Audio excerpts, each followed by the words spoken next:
Kalian cukup punya mouse dan keyboard wireless yang satu ini untuk mengontrol 3 device yang berbeda sistem operasi, mau itu Windows, macOS, Linux, Chrome OS, iPadOS, Android, dan iOS. Semua bisa dikontrol secara bergantian hanya dengan menekan satu tombol. Kenalin, mouse Pebble M350S dan keyboard Pebble K380S dari Logitech. Aku udah menggunakan kedua perangkat ini selama lebih dari 1 tahun. Dan aku bakalan ngebahas alasan kenapa aku beli mouse dan keyboard wireless ini, pengalamanku selama pakai, kelebihan dan kekurangannya, dan yang terakhir, apakah masih worth it buat dibeli di tahun 2025 atau justru bikin nyesel. Sebagai informasi, di sini aku tidak bekerja sama dengan brand Logitech, sehingga apapun yang aku ucapkan itu murni pendapatku pribadi sebagai pengguna. Jadi jika ada yang tidak sesuai dengan apa yang kalian harapkan, mohon untuk dimaklumi. Karena aku tidak mendapatkan royalti sedikitpun dari produk yang sedang aku review. Sebelum kita mulai videonya, jangan lupa bantu support channel ini dengan cara tekan tombol subscribe di bawah, biar aku makin semangat untuk bikin konten lagi. Kalau ditanya kenapa aku pilih Logitech Pebble 2 Combo pada waktu itu, alasan yang pertama jelas karena aku lagi butuh banget keyboard dan mouse yang desainnya minimalis. Nggak ada lampu RGB biar setup laptopku terlihat rapi dan bersih. Jadi pas lihat Pebble 2 ini kok bentuknya tipis, pilihan warnanya juga banyak, kayak langsung cocok aja gitu. Kedua, aku pengen yang praktis dan gak ada kabel berantakan di atas meja kerjaku. Artinya aku butuh mouse dan keyboard eksternal yang wireless, udah support macOS, serta ketahanan baterainya yang awet. Masalahnya, ada beberapa brand yang belum support macOS dan kalaupun ada, kita akan sering ngecas atau ganti baterai. Hal ini bisa disebabkan karena manajemen daya pada perangkat tersebut tidak maksimal. Sehingga bukan makin produktif malah jadi penghambat pekerjaan kita. Tentu kalian nggak mau kan setiap kali ingin pakai keyboard atau mouse harus nunggu baterainya penuh dulu. Atau harus dicolok kabel dan jadi berantakan lagi. Lanjut ke alasan ketiga, karena ini produk dari Logitech dan aku udah pernah pakai dari tahun 2020 sampai sekarang. Jadi aku udah percaya banget sama kualitasnya. Dari dulu mouse ataupun keyboard dari Logitech yang aku pakai itu selalu awet. Jadi aku mikir sekalian beli keyboard dan mouse combo mereka. Hitung-hitung buat invest pemakaian jangka panjang. Dan terakhir tentu aja harga. Setelah mencari beberapa referensi melalui grup Facebook, YouTube, TikTok, ataupun Instagram, akhirnya aku ngerasa dengan budget 700 ribuan, Pebble 2 Combo ini paling masuk akal. Selain udah wireless, desainnya estetik, bisa pindah-pindah perangkat antar OS, dan bisa pakai Bluetooth ataupun dongle USB bawaan, udah cukup bikin aku yakin buat beli dan nggak pilih merek lain. Setelah 1 tahun pakai Logitech Pebble 2 Combo ini hampir setiap hari, bisa dibilang pengalamanku selama pakai cukup menarik.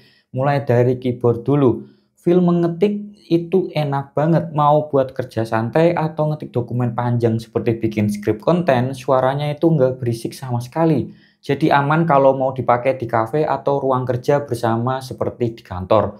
Untuk dipakai buat ngetik cepet, kadang masih ada typo sih, tapi aku anggap wajar karena desain keyboardnya tipis jadi masih butuh penyesuaian. Untuk mouse ukurannya kecil dan ringan, jadi gampang banget buat dibawa atau dimasukkan ke dalam tas. Itu nggak akan makan tempat banyak banget. Suara klik kiri dan kanan sangat silent banget, hampir nggak ada suara sama sekali.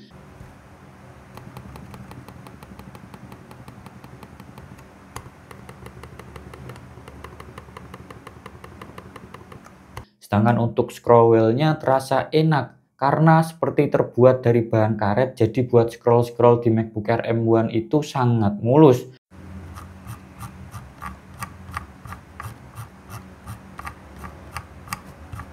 Dari segi baterai, ini sih yang bikin aku puas banget selama pakai. Dalam 1 tahun pemakaian, aku belum pernah ganti baterai sama sekali. Dan jika dilihat pada menu bar di MacBook Air M1 ku, terlihat persentase baterai dari keyboardnya masih 100%, sedangkan untuk mouse-nya masih 95%. Jadi hemat dan nggak bikin repot harus sering ngecas lagi. Konektivitas juga stabil, aku biasanya pakai Bluetooth aja biar lebih praktis dan nggak pernah disconnect. Malah untuk dongle-nya belum pernah aku pakai sama sekali dan masih tersimpan baik di dalam mouse. Jadi soal koneksi bisa dibilang aman banget. Dari beberapa kelebihan yang udah aku rasakan, tentu ada kekurangannya juga. Karena keyboard ini tipis, nggak ada backlight, jadi kalau mau pakai di ruangan gelap agak susah lihat tombolnya. Terus untuk mouse terkadang terasa terlalu kecil kalau dipakai buat kerja lama, apalagi tanganku yang lumayan besar sehingga sering terasa pegal kalau berlama-lama pegang mouse ini.